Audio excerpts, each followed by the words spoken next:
Berjumpa kembali dengan Ibu. Apa kabar hari ini? Tentunya semuanya dalam keadaan sehat ya. Baik, kita akan mulai materi kita hari ini. Kita masuk materi baru yaitu teks hikayat. Kompetensi dasar yang akan kita capai melalui materi ini adalah memahami berbagai hikayat, mengidentifikasi unsur-unsur intrinsik dan ekstrinsik hikayat. Kemudian tujuan pembelajaran, siswa mampu memahami berbagai hikayat, siswa mampu mengidentifikasi unsur-unsur intrinsik dan ekstrinsik hikayat. Kita akan melihat sastra Melayu klasik. Nah, di mana letak hikayat itu? Karya sastra itu ada di dalamnya adalah sastra Melayu klasik.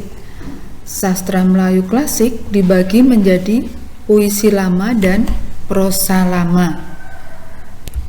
Nah, prosa lama di dalamnya ada dongeng dan hikayat. Nah, jadi hikayat adalah termasuk sastra Melayu klasik, yaitu prosa lama. Nah, dongeng yaitu cerita khayal yang tidak masuk akal. Cerita dalam dongeng tidak pernah terjadi dan tidak mungkin terjadi. Sedangkan hikayat yaitu cerita berkisar mengenai lingkungan istana, menceritakan raja, keluarga raja, dan para punggawa kerajaan. Baik, kita akan melihat lebih jauh tentang dongeng supaya kamu bisa membedakan antara dongeng dengan hikayat. Macam-macam dongeng itu cerita binatang atau biasa disebut fabel. Kemudian cerita jenaka, legenda, mite, sage, dan parabel. Cerita binatang atau fabel yaitu cerita tentang kehidupan manusia yang tokoh-tokohnya adalah binatang. Misalnya, kancil dan buaya, pelanduk yang cerdik, kera dan kura-kura, bangau dan kura-kura, dan lain-lain. Tentunya cerita-cerita ini sudah tidak asing buat kalian ya. Kompetensi dasar yang akan kita capai melalui materi ini adalah memahami berbagai hikayat, mengidentifikasi unsur-unsur intrinsik dan ekstrinsik hikayat. Kemudian tujuan pembelajaran, siswa mampu memahami berbagai hikayat, siswa mampu mengidentifikasi unsur-unsur intrinsik dan ekstrinsik hikayat.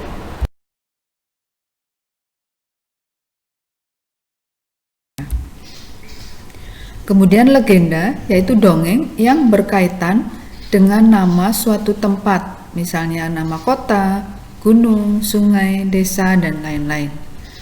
Ceritanya dicari-cari yang pada akhirnya menjadi sebab munculnya nama tempat yang diceritakan itu. Misalnya, terjadinya Rawapening, Jawa Tengah, asal mula nama Banyuwangi, Jawa Timur, asal-usul Gunung Merapi dari Yogyakarta, legenda Joko Tole dari Madura. Mite yaitu cerita tentang dewa-dewa, makhluk halus, dan hal-hal gaib lainnya yang berhubungan dengan kepercayaan masyarakat tempat itu berkembang.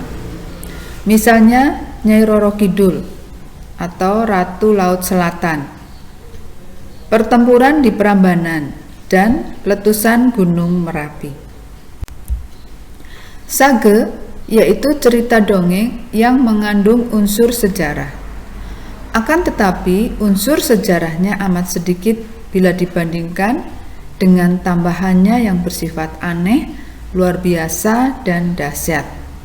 Misalnya Pararaton menceritakan Ken Arok, Tutur Tinular menceritakan pahlawan Majapahit.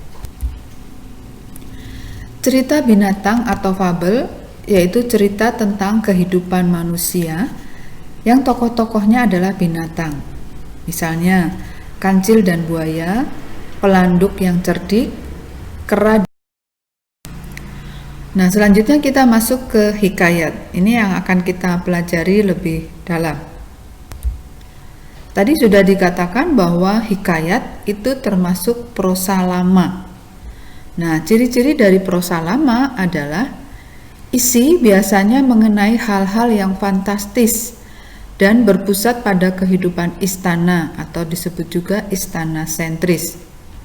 Banyak terdapat kata-kata Arab dan kata-kata yang sukar dipahami karena jarang digunakan dalam komunikasi sehari-hari. Atau di dalam buku bahasa Indonesia yang kalian miliki, kata-kata yang jarang digunakan itu disebut kata-kata yang arkais. Banyak menggunakan bahasa klise, yaitu ungkapan atau perbandingan yang sama yang dibagi berulang-ulang. Biasanya anonim, tidak diketahui nama pengarangnya, karena pengarang tidak mencantumkan namanya, apalagi tempat dan tanggal penulisannya. Statis, yaitu perubahannya sangat lambat. Mite, yaitu cerita tentang dewa-dewa, makhluk halus, dan hal-hal gaib lainnya yang berhubungan dengan kepercayaan masyarakat. Kemudian Papa Semula, Hatta, itu ada pada cerita rakyat Panji Semirang. Syahdan, Arakian, nah ini ada di hikayat Bayan Budiman. Perca, Cindai, ya, ada di Mara Karma. Kemudian Biaperi, Inang Pengasuh. Nah, kata-kata ini bisa ditemukan di hikayat 1001 Malam. Menghunus, kemudian menyalakan, ya, menyalangkan. Nah, itulah contoh-contoh kata-kata yang jarang sekali digunakan di masa sekarang.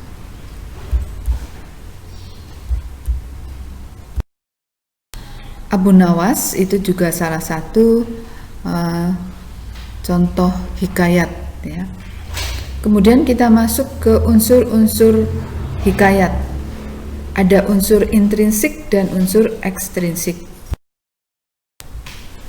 Unsur intrinsik hikayat yaitu ada tema, alur atau plot, latar, tokoh atau watak, sudut pandang, gaya bahasa, dan amanat. Sedangkan unsur ekstrinsik itu meliputi nilai moral, nilai sosial, nilai budaya, nilai agama, nilai pendidikan. Tema itu merupakan ide atau gagasan yang mendasari sebuah cerita. Sedangkan alur adalah jalinan peristiwa dalam sebuah cerita yang terjadi dalam hikayat atau disebut juga plot. Nah, tahapan alur itu ada tahap awal menceritakan tokoh-tokohnya, ya, memperkenalkan tokoh-tokohnya, kemudian latar, situasi, waktu, dan lain-lain. Kemudian tahapan peristiwa, yaitu pengungkapan masalah yang dihadapi tokoh. Kemudian muncul konflik, yaitu masalah yang dialami tokoh utama. Kemudian ada puncak masalah, yakni permasalahan yang dihadapi tokoh semakin meningkat atau semakin memanas. Tahap selanjutnya adalah penyelesaian, yaitu semua masalah terselesaikan. Kemudian latar atau setting, ini ada latar tempat, latar waktu, dan latar situasi atau suasana. Latar tempat misalnya di rumah, di sekolah, dan sebagainya. Latar waktu itu bisa pagi, siang, malam, atau disebutkan tanggalnya dan sebagainya. Latar situasi misalnya keadaan yang genting, keadaan yang mencekam, menakutkan. Nah, itu latar situasi. Kemudian tokoh atau perwatakan. Jadi di dalam menggambarkan watak tokoh-tokoh itu penulis bisa menggunakan secara langsung atau disebut juga analitik. Jadi karakter tokoh dijelaskan langsung oleh pengarangnya. Misalnya Andi jahat, nah itu langsung disebut oleh pengarang. Kemudian penggambaran watak tokoh bisa secara tidak langsung atau disebut dramatik. Bagaimana kita bisa tahu watak tokoh-tokohnya? Itu melalui dialog antar tokoh, jalan pikiran tokoh, melalui bentuk fisik, tanggapan tokoh, penggambaran lingkungan, dan sebagainya. Selanjutnya sudut pandang.